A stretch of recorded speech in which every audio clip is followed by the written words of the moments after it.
Have you ever wondered who the first person in history was to deliberately inhale smoke and why they did it? Picture yourself 50,000 years ago. The sun has disappeared, you're sitting around a fire, and there's nothing to distract you. No phone, no electricity, just flames, darkness, and thick smoke drifting through the air. Then something strange happens. A nearby plant catches fire. The smoke smells different. You breathe it in, and within minutes you feel different too. That single accident may have started one of humanity's oldest traditions. Most people think smoking began with tobacco. It didn't.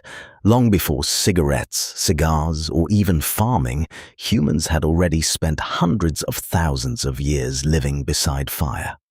Archaeologists have found evidence that Homo erectus controlled fire nearly 1 million years ago.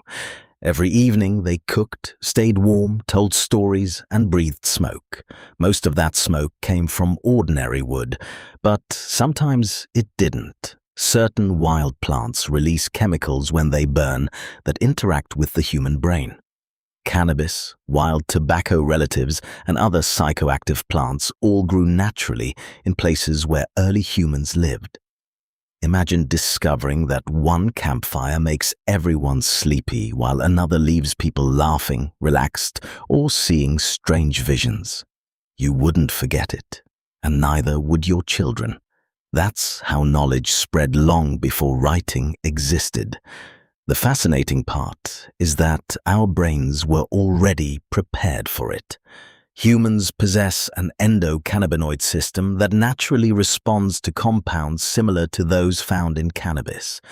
So when someone accidentally inhaled that smoke thousands of years ago, their brain wasn't encountering something completely foreign.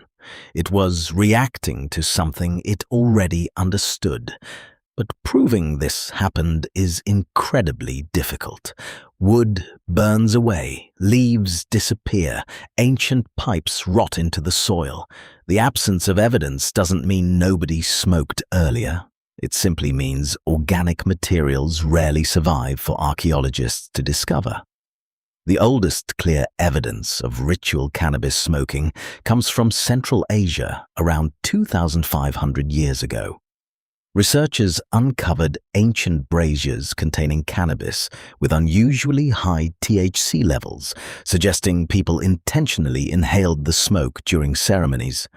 Then there's one of history's most satisfying archaeological moments. The Greek historian Herodotus described the Scythians throwing hemp onto hot stones inside enclosed tents before howling with pleasure. For centuries, historians assumed he exaggerated. Then, archaeologists found exactly the same braziers, stones, and hemp residue. Sometimes, history really is stranger than fiction. Tobacco followed a completely different path. Because tobacco didn't exist in Europe, Asia, or Africa, it was native to the Americas. When Christopher Columbus arrived in 1492, his crew watched indigenous people walking around, carrying glowing bundles of burning leaves and calmly inhaling the smoke. Europeans had never seen anything like it. Within a few centuries, tobacco had spread across the globe, but indigenous cultures rarely treated it as a casual habit. It was medicine. It was ceremony. It was communication with the spiritual world. The smoke itself was believed to carry prayers. That idea appears again and again across history. Ancient Egyptians inhaled herbal smoke as medicine. Greek physicians prescribed it for certain illnesses. Indian Ayurvedic texts describe detailed methods for inhaling medicinal herbs through pipes thousands of years ago. Different cultures, different plants, the same idea. Smoke could change the body or the mind. Why did humans keep returning to it? One possibility is surprisingly simple. We are wired to seek altered states of consciousness. Psychologist Ronald Siegel even argued that the drive for intoxication is as fundamental as hunger or thirst. And humans aren't alone. Elephants deliberately seek fermented fruit. Reindeer seek psychedelic mushrooms. Across nature, animals repeatedly search for experiences that temporarily change how they perceive the world. Maybe humans have been doing exactly the same thing ever since we first learned to control fire. The biggest change wasn't discovering smoke, it was industrializing it. What began as an occasional ritual slowly became a global business. Over centuries, tobacco transformed from a sacred plant into one of history's largest consumer products. The smoke was ancient. The addiction industry was not.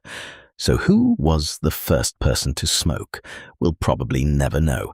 The evidence disappears far faster than stone tools ever could. But one thing is almost certain. The moment someone realized that burning a particular plant made them feel different, human history quietly changed forever. The next time you sit beside a campfire and watch smoke drift into the night, remember this. You're witnessing something your ancestors experienced hundreds of thousands of years ago. And if one accidental breath of smoke could shape history, imagine what happened when humans accidentally discovered the next thing that changed consciousness forever.